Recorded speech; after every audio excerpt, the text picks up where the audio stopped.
daf leen fi reconduire pour ñu jàppale ko ci forfaiture bi léegi dañuy jël loi yi nga xam ni ñoom ñoo ko bind ñu koy jël di ko jalgati en leur faveur et pourtant bi ñuy utiliser article 11 bi l'article 48 dit tout le contraire de ce qu'ils sont en train de dire parce que article 48 bi dafa ne article 48 bi dafa ne ak 45 bi dafa ne bu ñu defee révision fichier def audit bi romb période contentieuse bi mooy changé nañ nit ñi changé nañ seen i tur wala nit ñi changé nañ seen lieu de vote ñi nga xam ne gis ñu seen i coordonnées jaar na yoon ñu rectifier ko bu ñu defee loolu lépp ba pare fichier bi danoo war a am tous les partis politiques légalement constitués plus la Sénat gis nga Sénat pour dire que ni ñoom amuñu benn prétention ci fichier bi parce que ñoom dañ leen boole ci article dañ ne partis politiques légalement constitués voilà plus la Sénat plus la société civile danoo am droit de regard ci fichier consolidé bi consulté effectivement ils n'ont pas mentionné waxuñu ko benn yoon et pour te dire que ni comme gars yi dañoo cuune ba même bi ñuy def parrainage bi sax am na yenn loi yoo xam ne ñu ngi ci code électoral bi dañ ko waroon changer et malheureusement cuune bi ñu cuune moo tax ñëpp fa lañ ko bàyyi du moment que fa lañ ko bàyyi danoo war a jox nit ñi seen i fiche danoo war a jox nit ñi fiche électoral bi nit ñi gis ko parce que mënoo dem di parrainer ji mënoo dem di uti ji parrainer ils ont 3 fichiers du ko def ils ont 3 fichiers 3 fichiers lañu am l'ancien fichier bu 2006 bi fichier wu dernier fichier bi ak seen fausse biométrie bi waaw ils en ont 3 il a entièrement raison si fichier bi la ñu sukkandiku dañoo bëgg fa la ñu sàccee c'est le fichier mooy problème non fa la ñuy sàccee ils vont te du moment que Sénat génn na ba ne duñ ko joxe man jàpp naa ne c'est fini élection yi moom buñ ci bëggee génn dañuy génn xeex parce que yoon bii mu jël Macky Sall mais xam nga duñu xeex lan moo tax duñu xeex parce que même ci biir opposition bi sànq yaa ngi koy wax y a des opposants dans l'opposition dëgg la parce que suñu wootee tey jii oustaz nan waxante dëgg tey bu ñu woote woon nag danoo war a génn dem place de l'indépendance wala dem place de l'Obélisque wala dem ministère de l'intérieur ñëpp war a génn mais pourquoi ñi naan ay man duma génn parce que duma ànd ak ñi dañ fay xam nga sànq dégg naa la ngay wax yow dem yaa ngi wax erreur oustaz yow mënoo fee nekk di ñu wax ay waxi système ba pare ëbbati ko di ñuy wax ay kii sàcc nag kii sàcc wax naa la wax jooju na nga ko baax loolu àndul de àndul waaw àndul de waaw d'accord naa ne àndul yow xam nga ne un système verrouillé le plus grand truand des truands boo ko fa dugalee du sàcc dëgg la et même ci biir sàcc peut-être y a des compétents su amee envie sàcc sax du mën a sàcc bu amee envie waaw li wax d'accord ci biir sàcc yooyu y a des compétents mais danoo nekk ci benn système danoo nekk ci benn Khalifa Sall actuellement nii lan lañ koy jiiñ du sàcc détournement de biens publics lañ koy jiiñ et pourtant il est le seul politicien boo xam ne dañ ko jox fonction mu taxaw def déclaration de patrimoine c'est pas contradictoire ça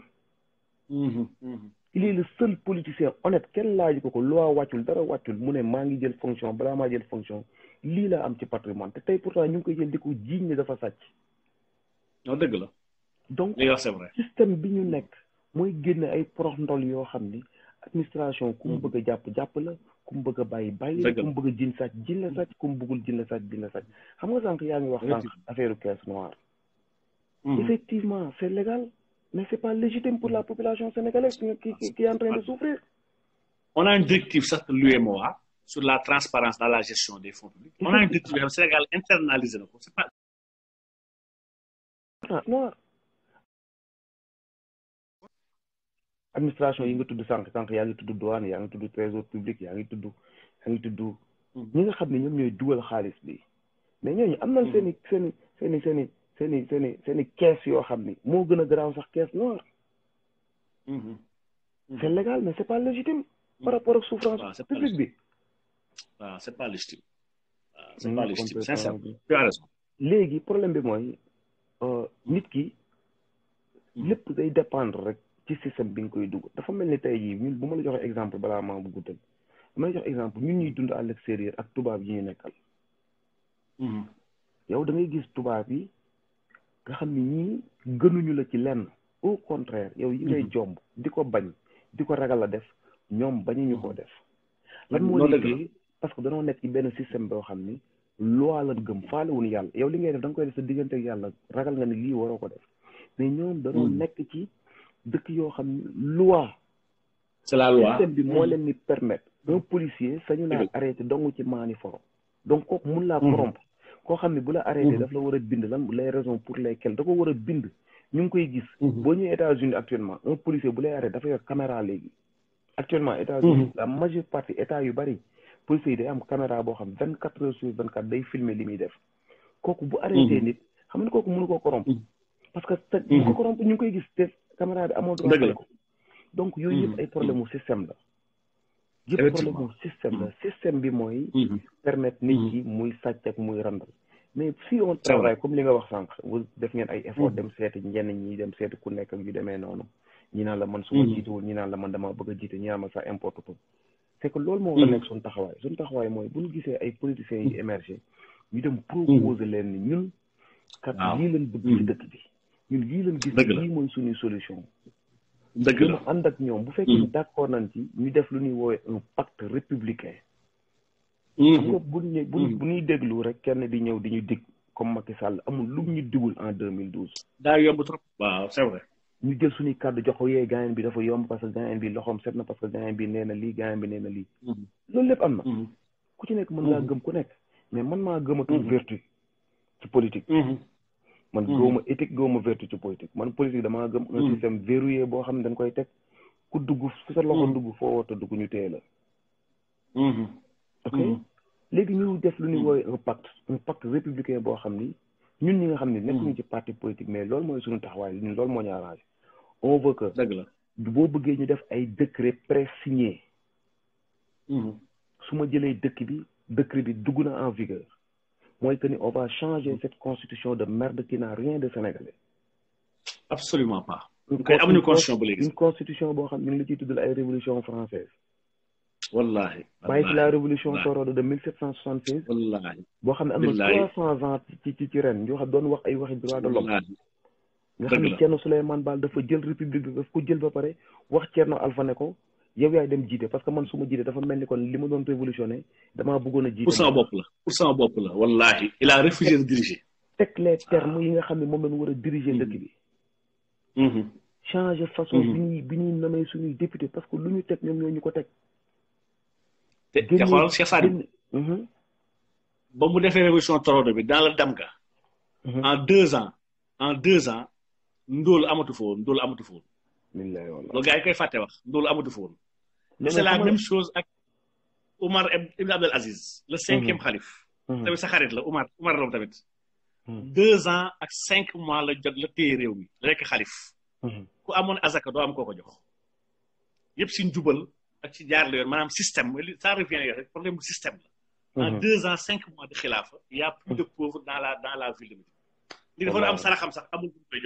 ku koy jox te loolu sénégalais yi fàttali c'était depuis 1776 États-Unis 76 lañu teg seen première constitution le 13 juillet 1976 73 biñ près les 13 états de l'ouest de l'est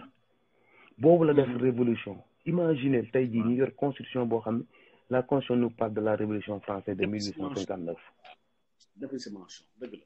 qui n'a rien de sénégalais faire def woote benn constitution boo xam les constituants mooy les sénégalais de tout bord ñu toog wax lan lañu bëgg ci dëkk bi nan lañu bëgg lii nii lu mu doxee nan lañu bëggee nii nan lañu bëgg ñoo xam ne loolu c'est la république sénégalaise pas la république du Sénégal parce que gis nga oustaz ku fi mën a toog que ça soit le messie que ça soit le prophète ku fi mën a ñëw ak li nga fekk fii ci système bii bàyyi ko nii wallahi di nga ci abusé mu soppi la ci fra pire li wax dëgg la wallahi alazim laa wax di nga ci abusé non dëgg la nit ki liy ñuul ci moom mi ngi ñuul ci moom ba tey il n'est pas parfait dëgg la dara du ko changé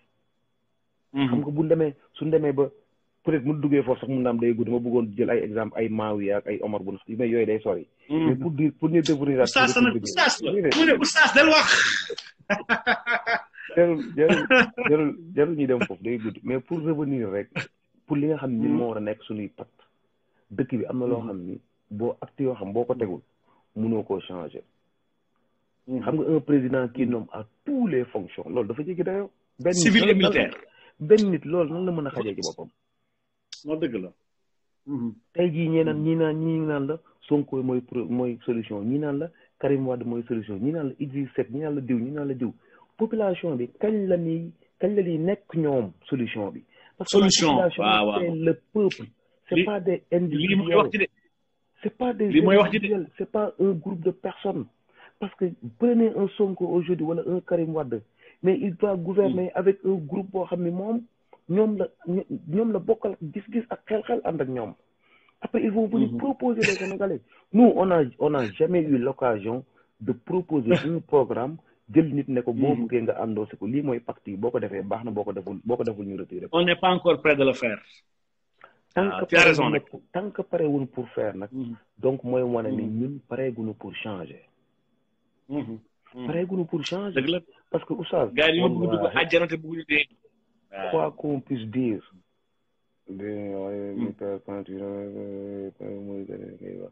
booy Zahmed day tooñ xam nga booy maa ay président Mauritanie xam nga oustaz. non mais li mu wax il est très pertinent waaw non Moussa li wax dëgg la. CSK est très non candidat la man dafa jege yéen ñi ay candidat ngeen. peut-être mënu ma d'accord ne benn nit xam nga mais c'est normal bu fekk xam nga booy fréquente ay. ma ne ko soo nekkoon soldat bu Sénégal mooy gën. booy soldat Sénégal dañ ko soxla. booy fréquenté ay Moussa Balla Fofana di fréquenté ay Hadjibou Diallo di fréquenté ay Mbaye Tall et cetera ay ñoom. ñëpp ñoom gaay yooyu dañ lay wax li nga xam ni xam nga problème bi mooy oustaz ñun. daan waxante dëgg ñëpp dañuy ñëw ci ñun naan ñu man la kañ la peuple bi di jóg naan ñun la. kañ lay nekk li ci gën a garaaw mooy comme li ma wax rek koo fi mën a indi moom ak benn groupe de personnes ak benn idéologie la ñuy ñëw par force ñu imposer ko nit ñi ils seront obligés de subir que mu neex leen que mu bañ leen a neex. dëgg la man gëmuma comme li ngay wax nii man loolu laay wax ni gëwuma un messie gëwuma koo xam ni gëwuma man li ma gëm mooy gëwuma un illuminé man un peuple éclairé laa gëm boo xam ni. éclairé billahi moo gën et pacte yooyu. moo gën pacte yooyu yoo xam ni prix ñu defal la ay décret pré-signé mooy dugg nga palais décret yi dugg na en vigueur on va changer la constitution on va changer le mode du scrutin exécutif bi day génne loxoom ci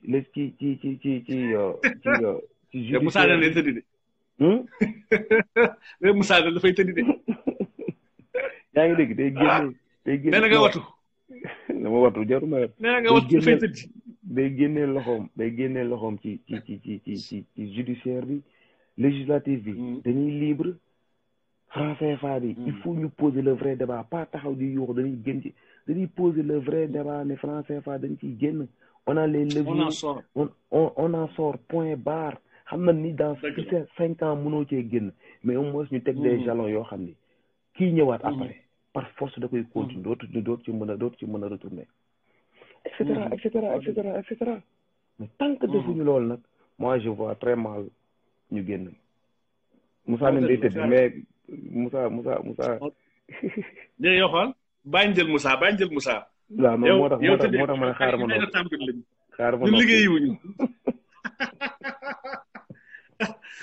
jaarama Yacine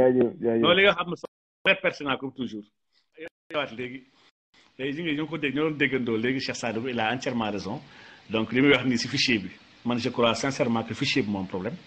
damay joxe chaque fois exemple xool 2017 man j'ai siégé au conseil de recensement national des voix la CNRV au niveau de la cour d'appel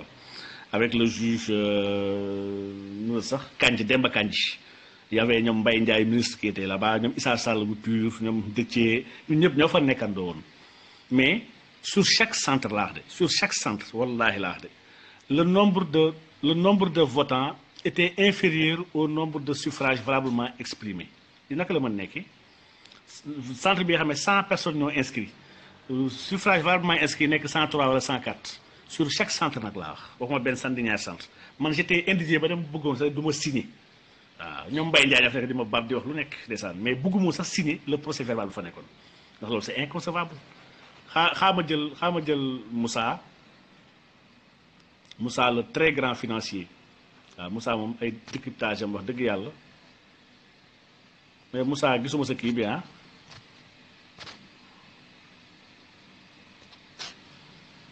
invité Moussa voilà dafa mel ni Khalid.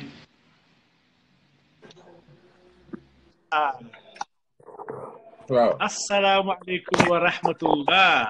waaleykum salaam. sëriñ bu mag bi. déet moom ngay mënumaa nekk sëriñ te nga def. si oustaz bi génn na sëñ bi ñëw na. li waa ji waxoon ne munoo bul wax mukk ne maa fi mën te nga nekk fi kooku moom mënul nekk. naka mu nag. sant yàlla bu wér a wér a wér. naka mbir yeeg mbiraat yi. sant rek sant. gis nga sànq ba léegi ñu ngi woon dans la chose là di si xool avec la corruption électorale et surtout le système aujourd'hui l'environnement électoral. yow moom en tant que grand analyste wax dëgg yàlla. sa xam-xam ñëpp rafetlu ko. gars yi doyloo ko barki démb ay gars ñu may fàttali sa suñu live bi. dama yow Moussa boobu defaatal beneen live nga invité ko ba léegi incha allah dafay am. incha allah donc tafaddal Yacine tafaddal. incha allah incha allah ah mais maa ngi suivre sa waxtaan. depuis tout à l'heure maa ngi nekk ci liggéey bi mais maa ngi déglu di la bàyyi nopp bu baax a baax. li ma neex ci waxtaan bi mooy ñun dañuy faral di fàtte fi ñu bokk. bu ñu nekkee ci politique dañuy faral des fois di fàtte fu ñu bokk mooy les valeurs ba noppi dañuy fàtte aussi fa ñu jëm mooy ñun ñëpp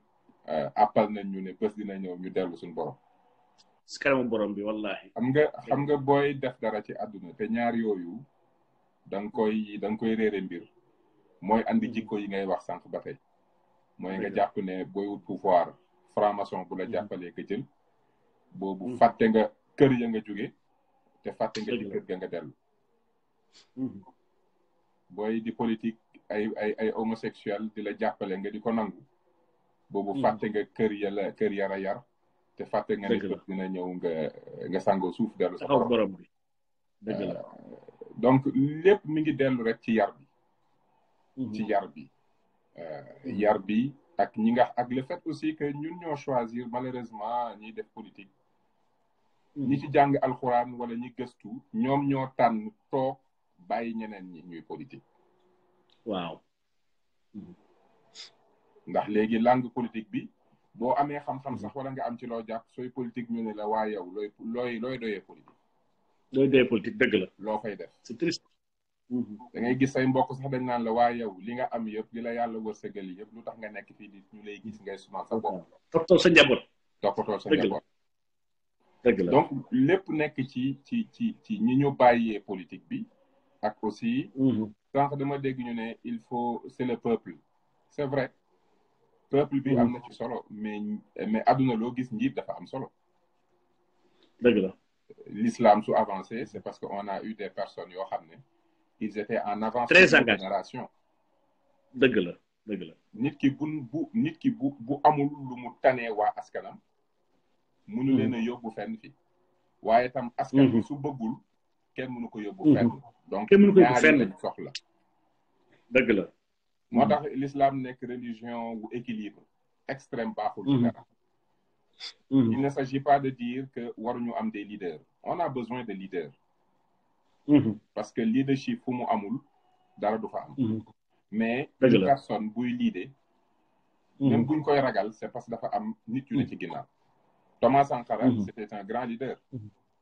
mais li tax réussirul mooy son peuple n'était pas aussi éveillé ba bañ ko buumee c'est 25 ans après 30 ans après que le peuple bi di door a réaliser kan moo nekkoon Thomas Sankara c'est vrai tu as raison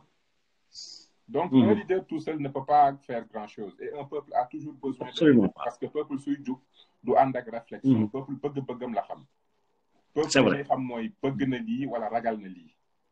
mais njiit bi mooy xam ne lii ñu bëgg nii lañ ko mën a amee lii ñu ragal nii lañ koy war a continuer donc un leader au-delà de jikko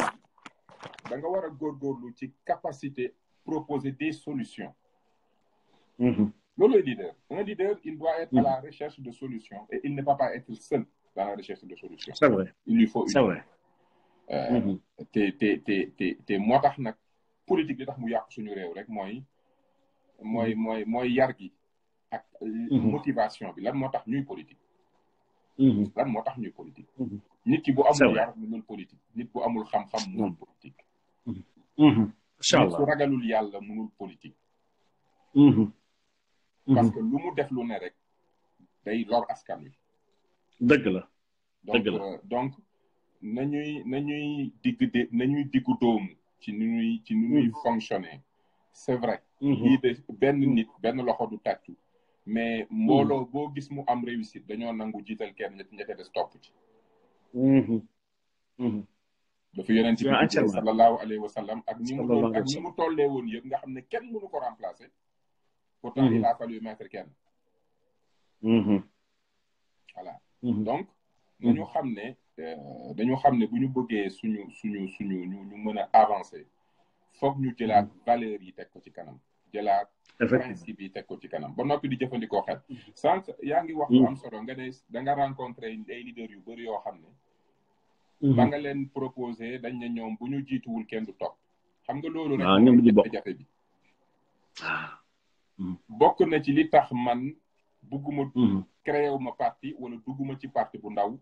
ma dem choisir parti bu nga xam ne leer na ma ne ñii moom ils sont prêts à se sacrifier mais duñu mës a ànd ak ñii parce que ils sont dans une opposition parce que dama xam ne bëri na parti Sénégal yi fi nekk yu nga xam ne stratégie politique bi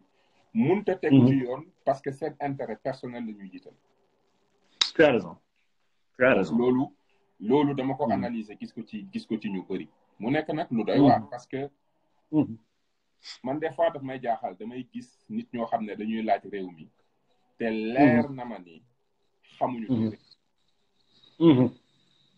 c'est-à-dire que daf may leer ni ñii xamuñu lan mooy yorum réew xamuñ ko sax amul si benn idée amuñ ci benn idée parce que gis naa ñoo xam ne dañ leen laaj sur le franc CFA bugguma tudd tur mais am na ñaari grand leader yoo xam ne dañ leen laaj ci franc CFA lañ ca tontu moo tax man ba may tànn parti dew ma ci ñoom dañoo ndërmelu dëgg la soit dañ koo xam nanguwuñ koo wax parce que intérêt français yi la ñuy défendre soit xamuñ dëgg la te li ma gën doy waar mooy ci mbiri franc CFA même soo xamul luy monnaie xamul luy franc CFA soo bëggee sa réew rek mënoo nangu franc CFA sincèrement par patriotisme et souveraineté su dee bëgg nga sa réew rek mënoo nangu franc CFA dëgg la donc non seulement xel mu xaw a ubbeeku tuuti ci économie mënut a nangu franc CFA te man ñi ma gis ñëpp c'est des anciens premiers ministres waaw ñoo xam ne dañ laajee ci CFA nanguwuñ cee wax lu leer te man wax bi ma mën a nangu ci franc CFA mooy baaxul ci réew mi tey baaxul ci réew mi suba lu ñu war a dindi la te li may rapidement nga tegal ma plan buñ koy dindee loolay wax ci mënu ma nangu beneen solution amul beneen sax mën naa sincèrement nangu ku gën a prudent mën naa nangu ku gën a technique mën naa nangu gën a stratégique mais mënu ma nangu ku naan ma déet am na avantage am na intérêt nañu non je peux pas accepter ça parce que techniquement mënta nekk politiquement mënta nekk non tu as raison tu as entièrement raison alors et malheureusement moo tax des fois da ngay jànnaxee des fois da ngay toog moo tax des fois xam nattu la nattu métti la ci suuf métti la parce que da ngay xam te da ngay war di tey te lépp doo ko mën wax parce que boo ko waxee tojum réew boo ko waxee ñu am te dafa métti dafa compliqué nga xam moo tax des fois ñi xam foo leen fekk dañuy noppi ci kaas parce que dañuy des fois dañuy résigné wu mais franc CFA munta baaxul en fait c'est pas salutaire franc CFA mooy c'est pas salutaire pour nos économies waxuma la sax c'est pas mooy l'exception il y a des centaines de pays dans ce monde il y a des centaines de pays dans ce monde modèle franc CFA fii rek nga koy fekk donc da ngay gis ay économistes ñu jàng ñu koy défendre ñoo xam ne tey bëgg a nekk premier ministre ëllëg wala bëgg a nekk ministre de l'économie et des finances moo tax du ñu nangu critiquer Macky Sall ouvertement pourtant ay borom xam-xam nañ te xam naa ne xam nga leen. je les connais di suivre seen i article di suivre seen i proposition mais tey je les connais suba ñu ne nele parce que kenn ku ci dañuy naxasaale rek yaa ngi naxasaale ndax yaa ngi naan bon su ma ko critiquer yenn critiquer yi ëllëg bu fi toogaatee du ma am dara ci moom du ma def ministre dëgg la doy na waar trop yaa ma ko gën a xam waaw ndeysaan doy na waar donc dañu moo tax nag mais dama gëm ne ñun suñu génération dañuy war di politique par principe man politique principe laa ko def c'est-à-dire que mënuma toog di seetaan principe laa ko def mais nag da nga ci àndee ak xel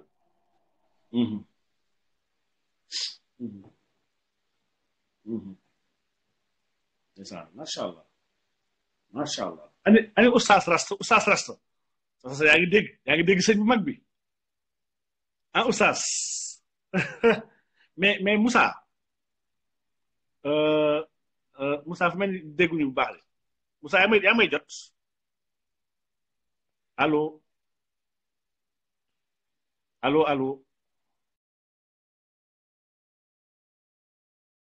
fu mel ni il n'est pas là de waaw mais son intervention est vraiment extraordinaire wax dëgg yàlla n'est-ce pas extraordinaire ah Moussa ñëwaat na donc j'ai l'autorisé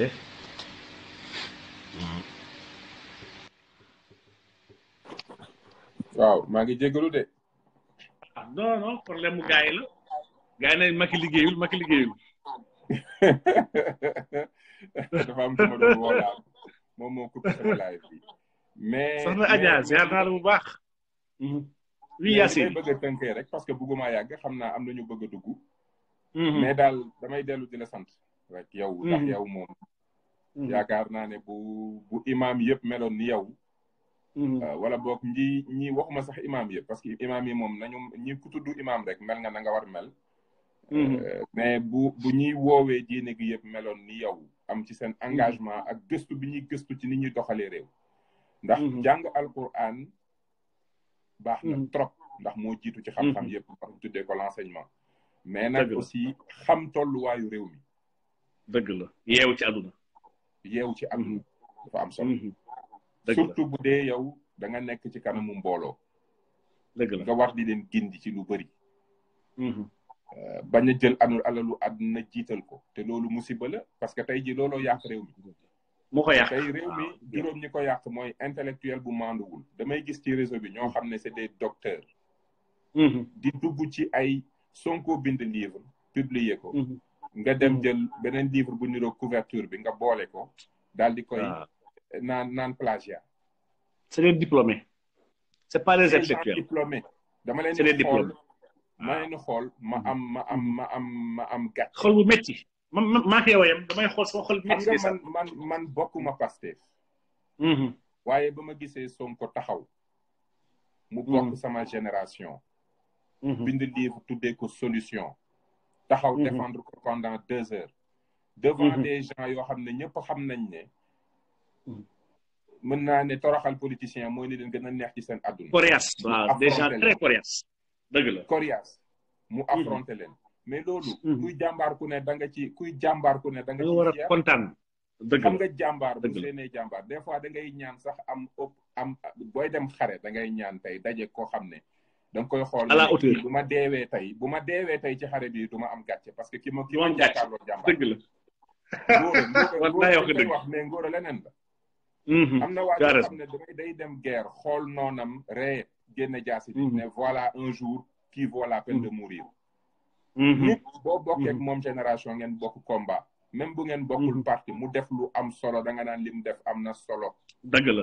la waaye may dégg ay débat stérile naan ay livres scientifiques mais Sonko c'est pas un scientifique c'est pas lui scientifique qu'il a produit mais c'est un livre vision bu loolu sax Sonko du scientifique c'est pas un scientifique wax dëgg yàlla il n'est pas un scientifique la politique c'est pas une science exacte dëgg la les citoyens sénégalais les 6500 électeurs est-ce que c'est des scientifiques non absolument pas alors à quoi sert de produire un livre scientifique si tu n'es pas un scientifique, tu ne fais pas de la science physique ou science exacte, et que ceux qui te lisent ne sont pas des scientifiques nga defal leen livre scientifique pour lan. dañuy naxasaale rek loolu yëpp ay waxi naxasaale la.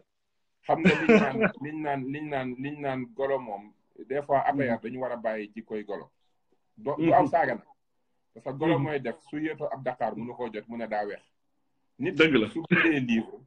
mun na leen koo tontu da ngeen di téye seen bopp bañ a wax ci loolu lu ngeen mënta jot mënu leen koo comprendre mënu leen. am na ko fi jël ay discours yu ñu ko bindal compiler ko def ko livre est-ce que kenn dafa wax. waaw on l'a vu wax dëgg yàlla. te man Moussa lu gën a grave compiler ko ne livre la. kii tëju ci li gën a grave bind 12 chapitres ne moom il propose mais c'est son opinion. Sincèrement.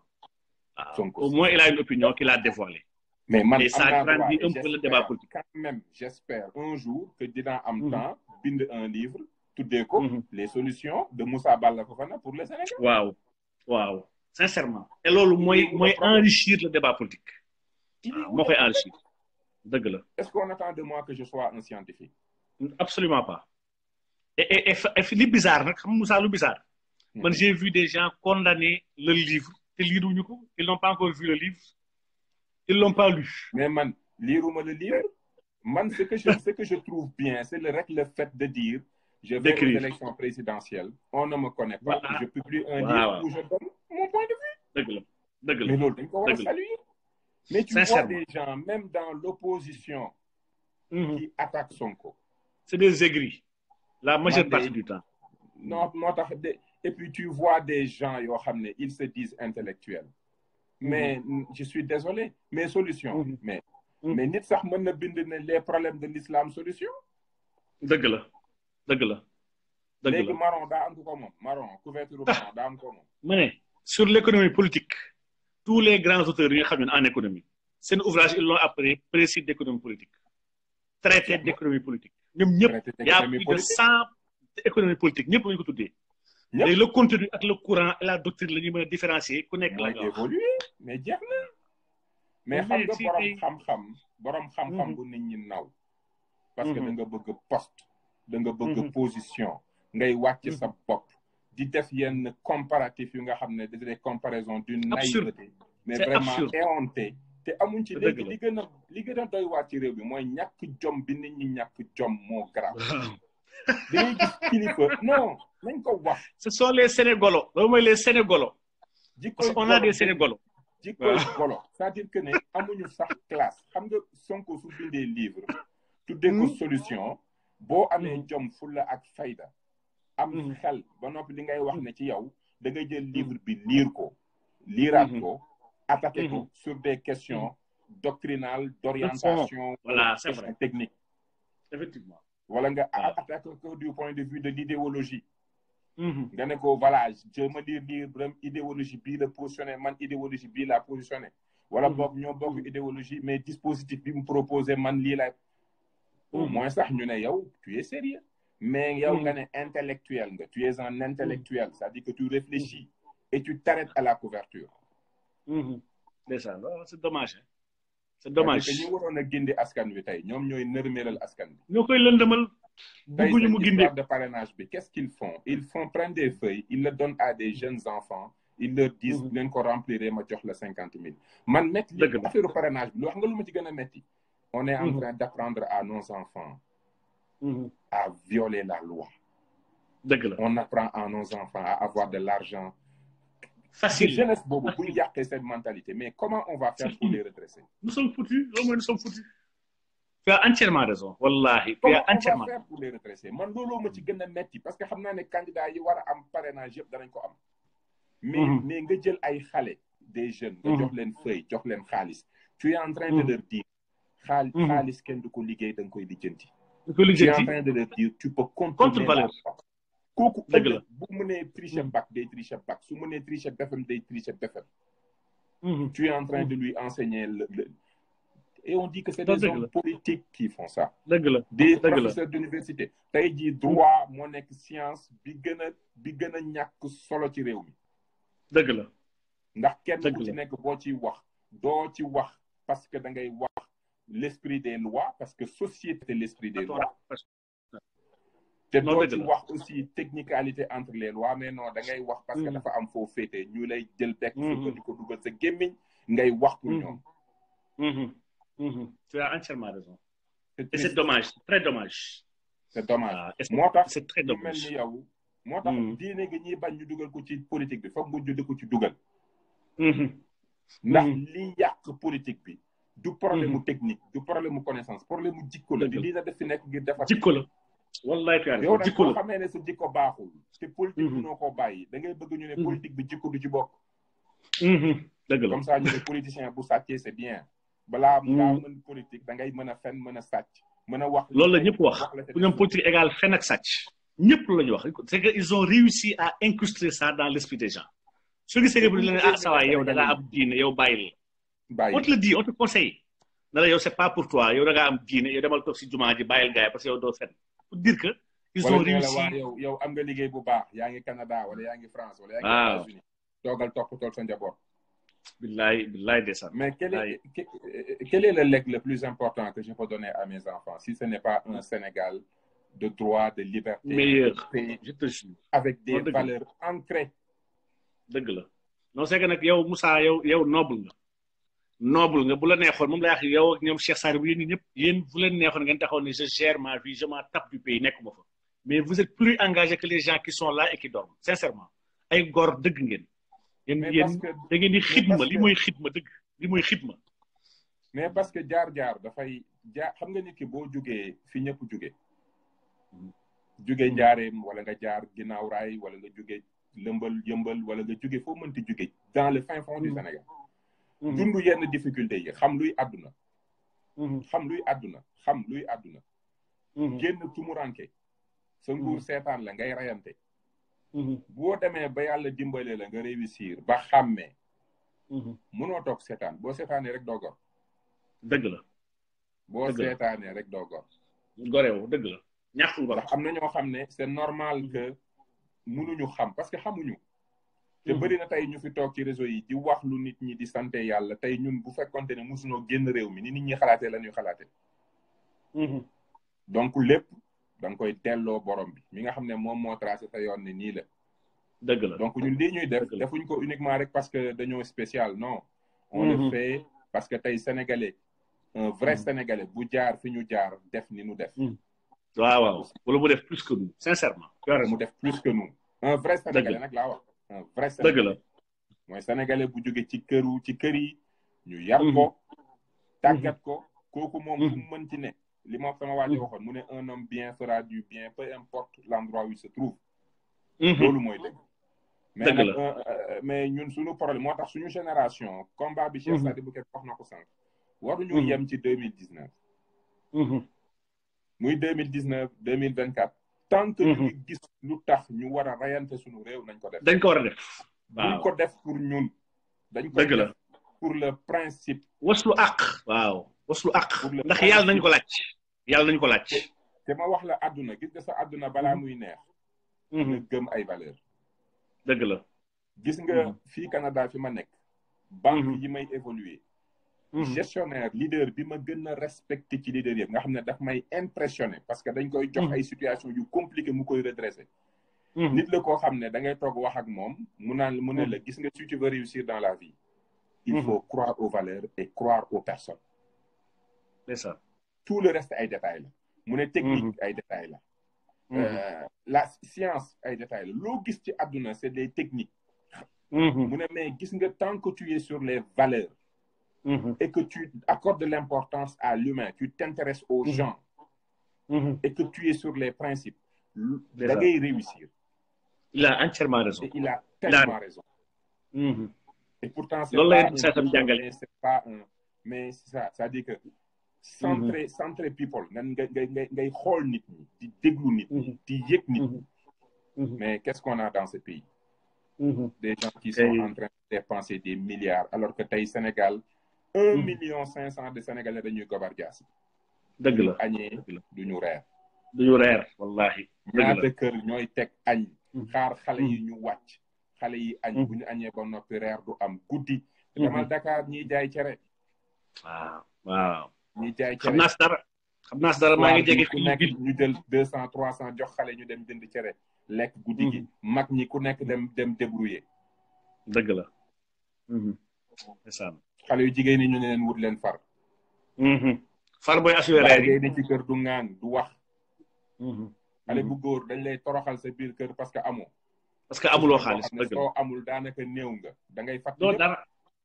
kenn loo respecté. waaw sincèrement boo amul. amal diine di jàpp di julli. baaxuloo mais soo amul tu ne représentes rien. wallahi dëgg nga. day yaa fait une bonne étude sociologique du Sénégal. da ngay fàtt nit ñi. ñun ñëpp dañ ci jaar. dem Cheikh Anta Diop nga xool sa avenir gis sa avenir c'est zéro. tout un système. ndeysaan. non mais macha allah. moo tax yàlla nañu yàlla taxaw. amiin yaa rabbi. combat bi ñuy mëne combat bu noble la. dëgg la combat bu noble la combat mënu ko gën a noble donc bu kenn xaddi bu kenn dellu ginnaaw bu fekkente ni dañuy def.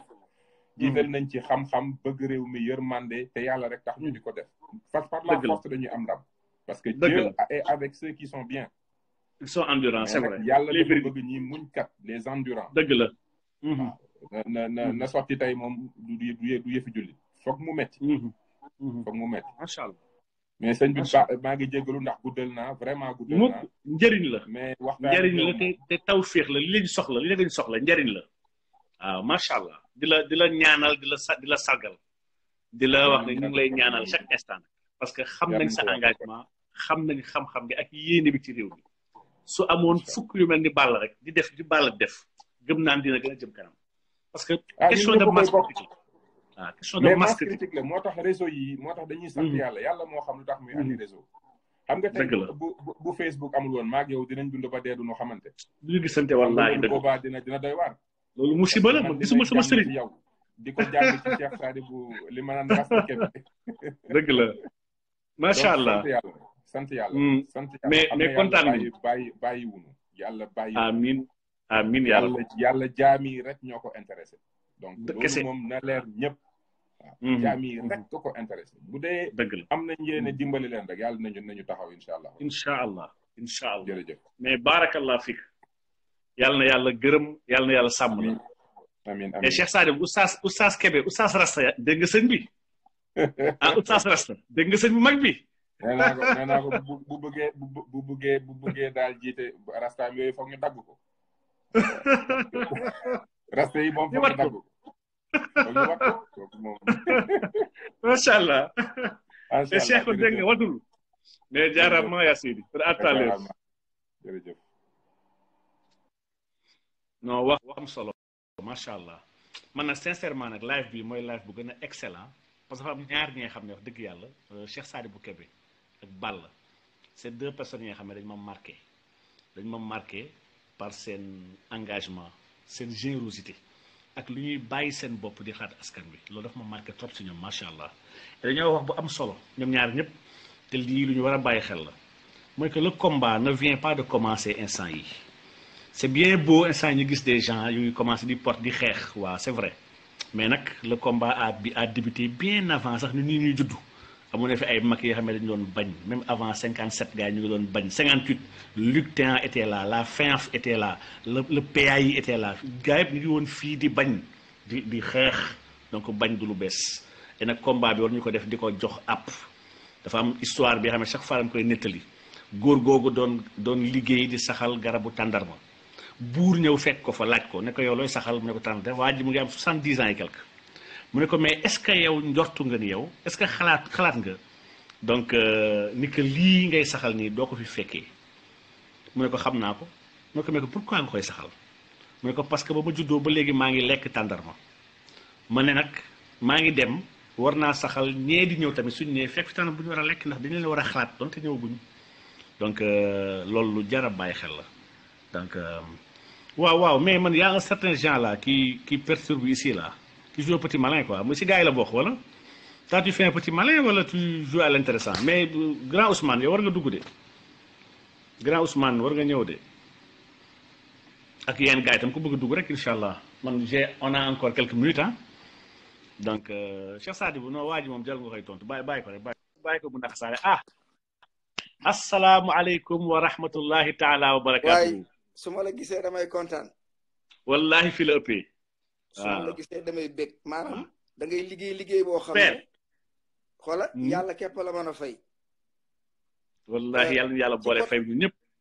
ñoom saat bu wax nañ ci politique bi. damaa bëggoon a digg ci société man.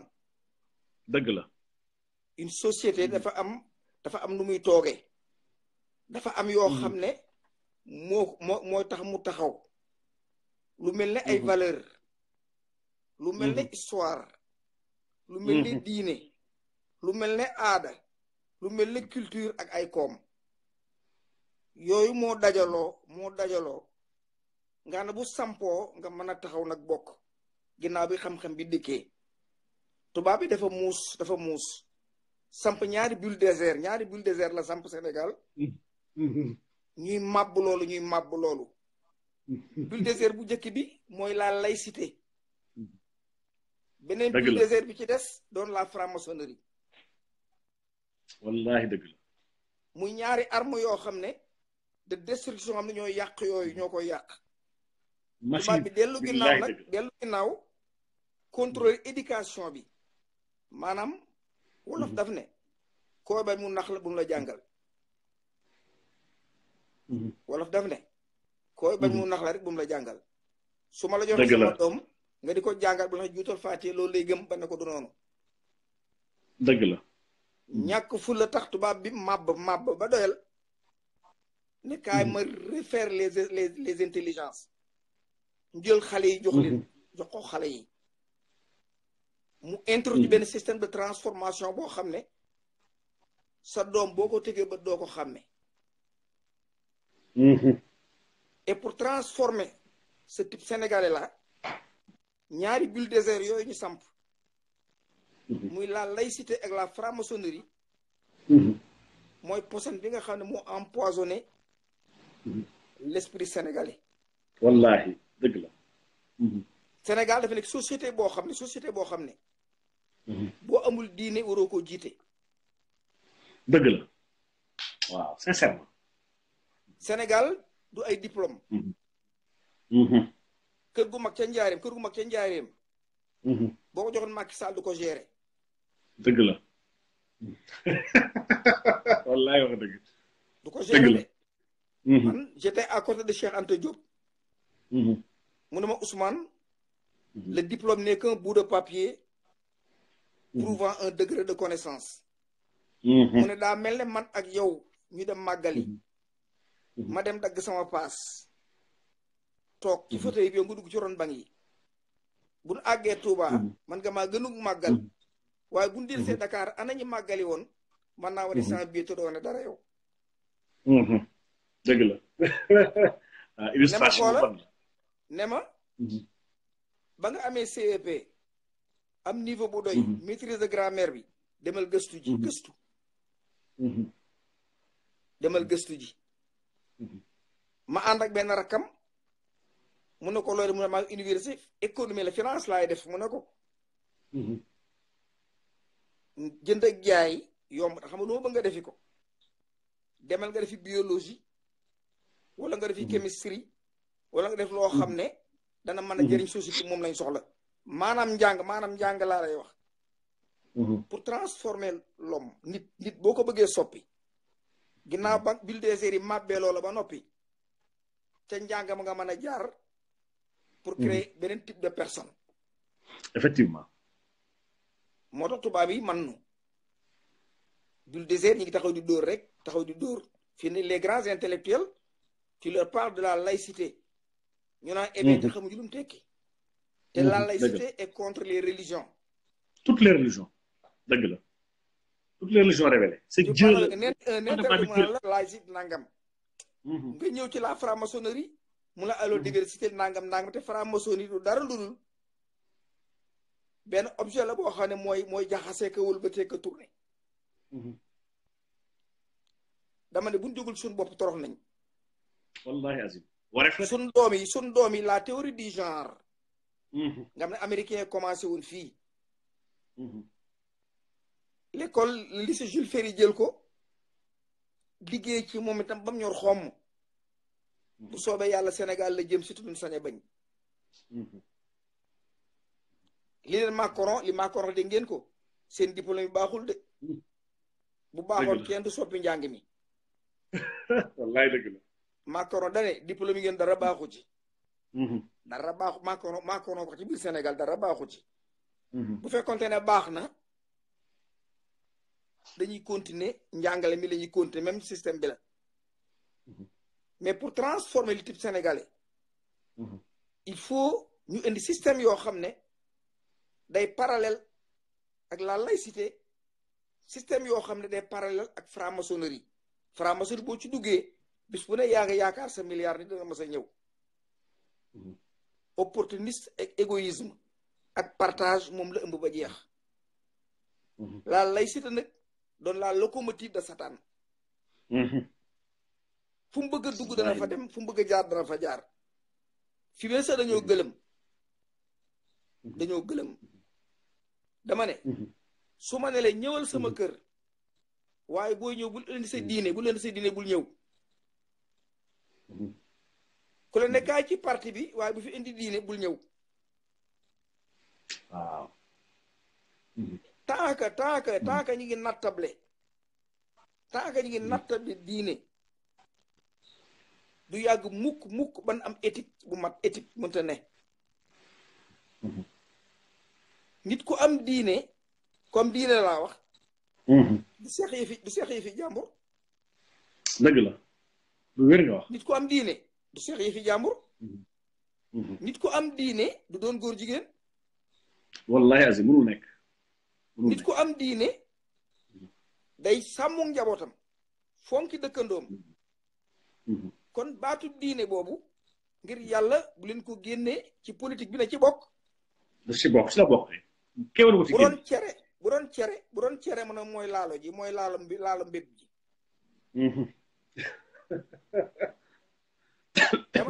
lu wér la. sànq bi ngay tudd weer yi dama kii lundi mardi yooyu dama sama dafa daw moom lu mën a xarit trop. l'homme blanc amul 8000 ans ci kaw suuf. yàlla sàkk ñu juróomi yoon moom muy door a rocc ko ci noonu. tey moom ca xaralaam. mu bënn suñ bakkan bi yeew ci ak ceen diñ womat malgré suñ diine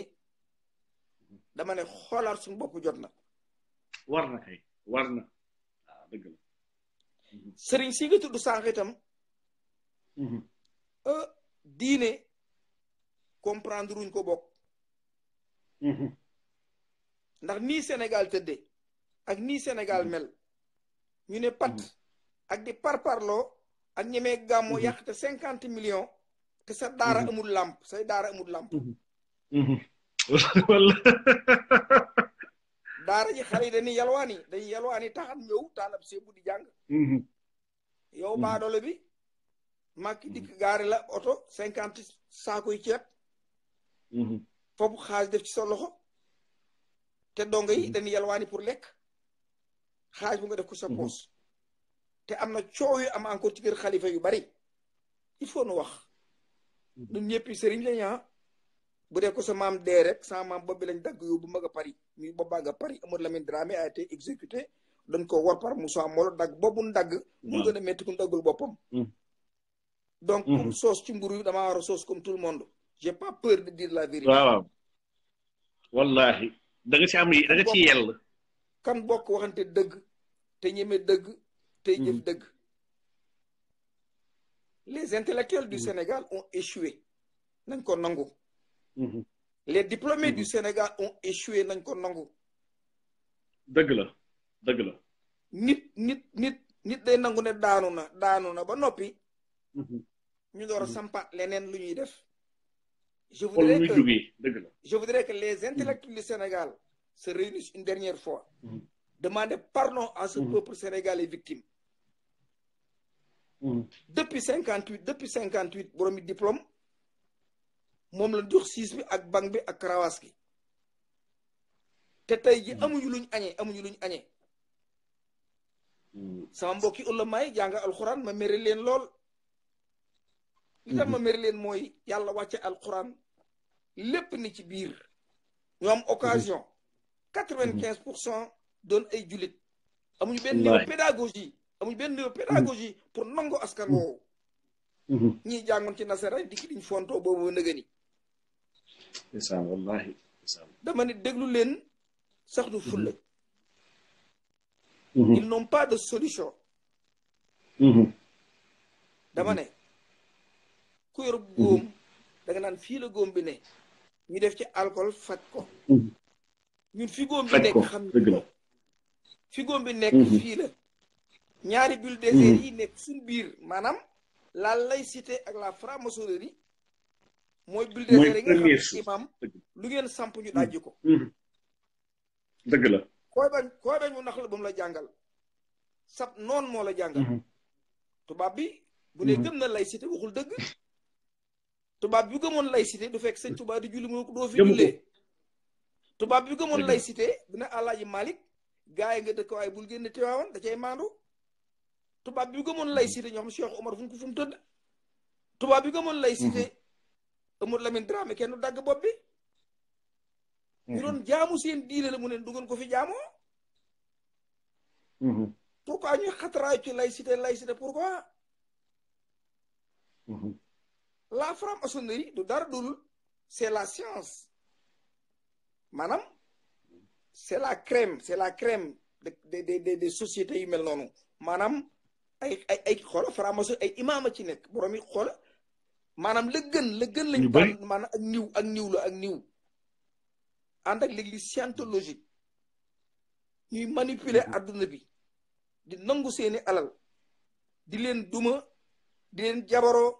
di sàkkeen yoo xam ne dama ne tegginuwul awaay kan jóg ci suñu bopp imam nous avons rien de commun avec l'homme blanc absolument rien une orientation géographique différente fi yàlla boo ko wàcce bokkul ni ñuy sëye bokkul ni ñuy jële bokkul der bi bokkul dëgg la li ñuy lekk bokkul culture bi bokkul aada ji bokkul philosophie bi bokkul waaye imam lu ma gàtt xel xam ne waruñu bokk garab bu ñuy faj katawete ca saalum ca tàngoor ak ka siburoo ndar ca péex ma yaakaar naa waruñoo mën a bokk garab yu leen di faj mukk munu nekk ci biir réew mi lañ ne moo tax may ñaan ak ku mën a doon président de la république nañ xalaat ne réew mi nañ ko région yi na deñ ay région amul solo nañ ko delloo ci ay province bu nekk am gouverneur am ñu wote gouverneur yi Bawol Saalum Siin na ko sama ñu maam daan defe man yàlla dogal samay maam bi ni atte Sëriñ Tuubaa ca bureau ba ca Ndar sama ñaari maam a ngi ca bureau ba toog ki dendoon ak gouverneur Bouyel mook daat lañ ko wooyee mooy le secrétaire particulier du gouverneur maam la ci man mook kantum ñoo bokk ndey ak baay kantum ba meññi taalam jur sama ndey ki doon jottali sëñ Tuubaa di ko tekkil Allaaj Dut Sekk maam la ci man kon am na loo xam ne doo ko jàng école dëgg la suñ kër maay xalifa ba de ko yow xalif général nga xoola damay dégg damaa am na loo bu wax Sénégal tas damay dégg naa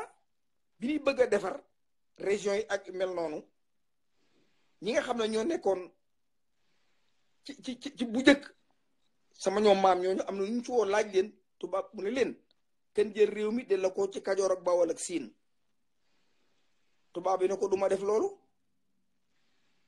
du ma mu ne ko nooy def mu ne ko damay coppati ci Saalum coppati ci Siin coppati ci Kajoor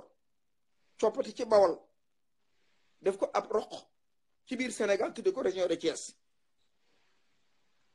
bi ko waxee Cheikh Anta ne tubaab bi dafa muus il a créé des populations mais il n'a pas créé un peuple neen noonu la tubaab bi def mu ne bu fekkoon tubaab bi bàyyi na Bawol ak Siin ak Saalum dañoo bokk histoire bokk aada bokk ay héros bokk diine bokk lépp nee na ñooñu dañuy yëg ne ay bawol lañ bu mu wàccee ci avion bi rek seen xel bawol lay ne waaye Thiès région de Thiès pour communication mën a am histoire bi bokkul maanaam li ñu waree dafa bari dëgg la tubaab bee ko defee noonu pour mieux régner kon nu war a jógaat ci suñu bopp fonkat suñu diine d'abord jot na de nous avons rien amul lenn loo xam soxla nañ ko tubaab duñ ko jàngal tubaab bi tey Sénégal dafay ay PhD fees mën na ñetti conteneur ñett masta ya fa nekk mën na juróom-ñaari conteneur tey amuloo añe amuloo añe éducation nekkul ne tubaab bi ma jox kayit wii tubaab bi ma jox kayit wi moom moonu xaw a rey moonu xaw a rey kees yi fi détourné boo defee statistique bi tàmbale ko ci PhD ba ak ci master ba ci ba ci am bac boo def évalué boo ko évalué di ko xool daanaka jànkatu alxuraan newu ci ab maçon newu ci ab ustaas newu ci ab baykat nekku ci ab sàmm newu ci ab nappkat newu ci ku jànge sun alali bàyyi indi sa wuli su diplôme ñu dénk la mbuus mi nga dem ak moom tey Sénégal bu tollee fii nag ñu war koo jubbanti dama di yéen ulama il faut prendre la responsabilité il faut jamais rester derrière li ngeen xam moo gën dañee xam parce que yéen da ngeen a ànd ak liimaan ànd ak diine xam li yàlla waxte ragal alxuraan moo tax gouvernement bu mën a dikk ak bu mën a doon bu ne borom diine yi nañ ko feeñ code de la famille bi du dara gis nga la cay miraas gis nga ko miraas ni ko tërale waaw wallaay gis nga Abdou Diouf loola ab jullit waru koo nangu dama ne ab jullit waru koo nangu bàyyi leen laïcité tubaab bi gëmut laïcité da leen di nax tubaab bi gëmoon démocratie bu gëmoon démocratie du ñëw Kajoor fekk ñu am seen institution am seeni roi am seen lépp mu ne da ngeen koy bàyyi par force tubaab bi bu gëmoon démocratie du dugg ci àllub Kajoor boobu mu rey yëpp parce que ay nit la fa fekk ay nit la fekk ñu yor seen diine yor seenu njaboot di liggéey ba nga xam ne liggéey bu sell la mu dikk bàyyi leen ko par force ñii mu rey leen ñii mu déporté leen ñii mu jël leen sànni ca àll ba ñii mu dama ne il faut aller retourner doomu aadama bu ragalee fàttaliku rek la muy xalaat luy dëgër du ca am as gor day ñemee fàttaliku bu ma àndee yow bàyyi samay dàll ginnaaw nga xëy indil ma ko sama kër fun jàkkaarloo maag yow fu ne moo tax Serigne Touba moo baax Serigne Touba addiya bi mu créé addiya ndeysaan ñu bëri xamuñu tax mu def ko Serigne Touba dana wax naan ustaas bi nga xam ne dafa ni ci dëkk bi bu ab dëj amee du tal gone yi ndax day dem ci dëj ba du tal tool yi mu ngi ci dëj ba bu tari jotee du tal tool ya ma nga ca xale bu ngénte amee du dem ma ngi ca tudduma bu fekkente ne xuloo am na ci famille bi moom la ñuy jëli mu wër dëkk bi di ko réglé nee na kooka jaadu na waa dëkk ba bàyyi ko toolub àllarba kooku ca dëkk ba lañ ko war a bàyyal waaye ku tëdd fële nag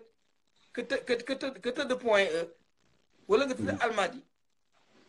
ñu bàyyee toolu àllarba ca muslaaj yéen ko indil la ko Almadi boo ko lekk ribaa nga lekk dëgg la àllarba dama ne addiya man ak yow kóllëre gin séq ma gis la xam ne ku bëgg maxane nga ma seet koppite mu rafet jënd indil la ko foo ne allah ko boo sëggee kàbbar rek da maxane mi daanu sam xel ne yara ci man yaa ngi dégg bu ma la joxee kaala nga kaala wax dem ca jàkka ja bu kaala gi yëngoo rek booy ñaan dooma fàtte moo tax Serigne Touba dafa indi loolu muy def ko ci biir muy loo xam ne moonu boole ba tax mënunoo tàggoo ñenn ñi dikk nag bu ko wute alal koo wax nag mu ne maama ma ko liggéey kon sunu maam yi ci erreur lañ ko toppee woon maama ma ko liggéey lu wér nga wax wante kon danaa mere saa mook ci erreur la ko toppoon ndax nen yi kat bu ñore dana war a xolli di ma jox ma itam bu nen yi ñore dana war a xolli di ma jox ma itam waaye maama moo ko liggéey nga uf sa boolum nen nekk ca almaadi yor fa sa juróom-ñaari jéeg yu lay toppatoo ah ma ñëw maa lànk duma raam man damay bañ yàlla na yàlla dolli sutura amiin yaa rabbi sun réew mi nag noo ko moom réew mi noo ko moom képp dañ ciy wax maa la ci gën a xañ waxut dëgg dëgg la alal bu mu la jaral dara jamono yi riba yàlla na ci yàlla musal amiin yaa rabbi dama ne suñ jabar yi 1 milliard yu Macky Sall jëru ko bala nga xam nga génn àdduna seeni càmmiñ taxaw say rakk yu góor taxaw daanaka sa kër dana tàkk nga tëdd fi nga tëdd yow ñuy xëccoo loo xam ne danga ko sàcc yow suñ doom yi incha allah tubaab yi moo jëkk ci seen yuur yi tubaab bi jëkk ci yuur yi ku yaakaar ne dangay dee sa doom ñu sa bàmmee li ñaan ajjuma nax nga sa bopp génn àdduna ñu ànd ak seen ndey wuti àdduna bi moo wëlbatiku ba tax na bu la dara jaral lok tàngal boo moomul dafa am yoo xam ne buñ ci jógul pour ñu mën def beneen Sénégal du mën a nekk Sëñ Tuubaa bind xasida gu naan Masaalikal Jinaan boo duggee ci biir seet ko nga xam ne ñu ñoo négligé téere la boo xam ne tey ci assises nationales yi proposé woon naa ko waaye dañ maa du mooyu parce que xëy na yor ma PhD bu ma teg ci taabal ji comme ñoom waaye la ma Cheikh Anta defoon laa def da dema boo dëkkee nafar ponkal mu ne dama ngaa jàkkaarloog moom ndokk nag mu nga mënee jàng alxuraan ba pare fer iji ci nasaraan du ma ko rëcc mukk ci àdduna dama ne alhamdulilah kan bokk góorgóorlu te askan wi nag sonn nañ askan wi sonn nañ lool sax en 1974 jamono si Abdallah bu leen fàttewu leen ko ca maralu metti wa nag yi dañuy dee tëdd ci tali bi suñ dëkk yooyu nga xam ne moo nekk dans le Kajoor diggante Muslaaj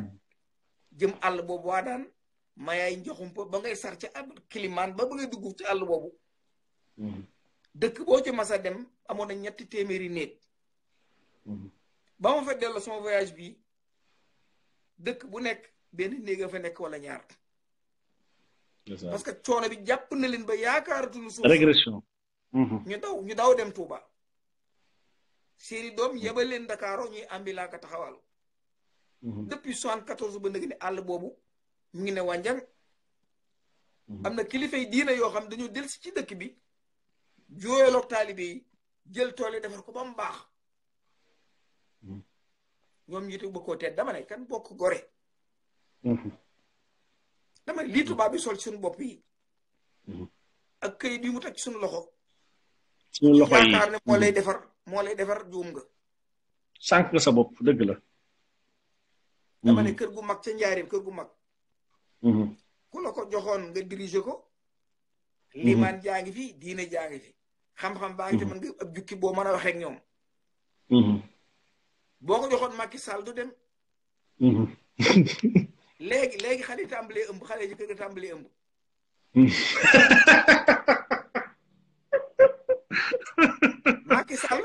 Macky mënta gérer ñaari jabar boo ko may ab site bu subaa ma fay duma site bi yaa ngi dégg yu mel noonu nag ñun ñu ay kilifa dañoo toqi dañuy lànk man daal saa waay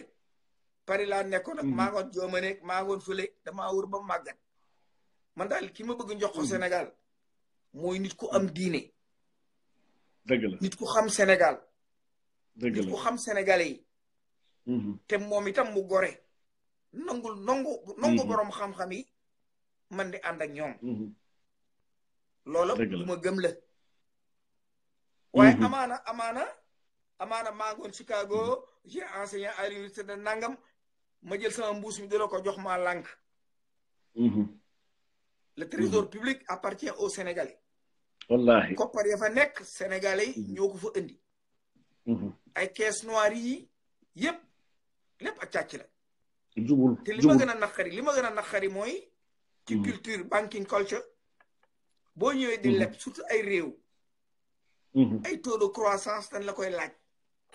te y a aucun expert comptable bu nekk dans le monde bu mën a déterminer les taux de croissance du Sénégal mënta ne Sénégal gis bato bu gaare fees dell ak i weñ ñu déclaré ne soble la pàkku lambaay dénk yi fa nekk pàkku lambaay dénk yëpp boo moyul bi ñuy déclaré sump dan ne netatu la douanier yi bu ñuy wàcc 30% dañ koy séddoo def seen poche ñoom dem l'informel bi nekk biir Sénégal nga xam ne 70% bu mouvement économique bu seen lépp informel la li baykat yi bay ren boo demoon ministre laa gi xamu ko li ñor xamu ko li ci baykat yi lekk xamu ko chômeurs yi xamul fu nekk xamul ñaata la population du Sénégal 14 millions sax dépassé nañ ko boo moyul dafa am matériel boo soxla pour monter le calcul des taux de croissance caisse noire yi xamoo lu mu doon te xamoo fu mu duggit Marème Faye Sall bu ñëwee ak marchandise am day romb douane bi dem man bu ma dikkee dañ may téye ma fay bu daj ci marché moom mi gën a yombale dama ne kan bàyyi naxante yi te kin gën a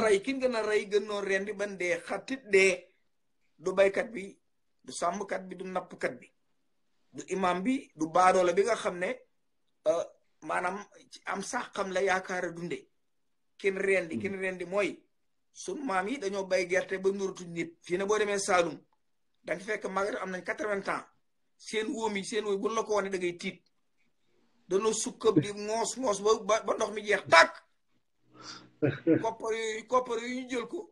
yóbbu la Canada nga jàngi wala yóbbu la France nga jàngi nga dikk di fonto nga bu këyit pénc mu ne nga wane ko fa yor sa làmmiñ yu rëy ba jël alal ji dénk la gën a ko fuuf dama ne yéen ulama yi prenez la responsabilité élection yi dama bëgg ngeen feeñ ci assemblée nationale du Sénégal lum dee juróomi imam war nañu ni ci biir juróomi nit ñu man alxuraan war nañu ni ci biir te danaa leen xamal leen ku ci demee ne Sonko il n'a qu'à faire attention les Français ont exécuté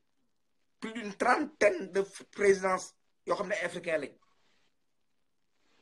te Sonko laal na loo xam ne France yi bëgguñu ko tudd muy la BCEAO la banque centrale ak le franc CFA wax na ci kàddu yoo xam ne du France da koy bàyyi mu tëdd de France ay armam lay jël taxaw du ko nangu donc ñun askanu Sénégal noo war a am fulla taxaw ci ginnaawam bañ a gëm lenn nag bañ a gëm lenn lulul lii suñ doom ji wax ne lii mooy suñ musiba lii suñ doom ji wax muy Sonko di suñ musiba ñun lii lañ gëm mais suñ ko seetaanee ak France musiba danañ am dañ koy liquider français way liquidateur dañ en matière de sécurité je conseille à ces politiciens wut sa mbërum làmb jox ko ak cour mu jiitu wane dënd bi loolu du sécurité sécurité bi léegi dafa avancé sécurité ci leneen la leneen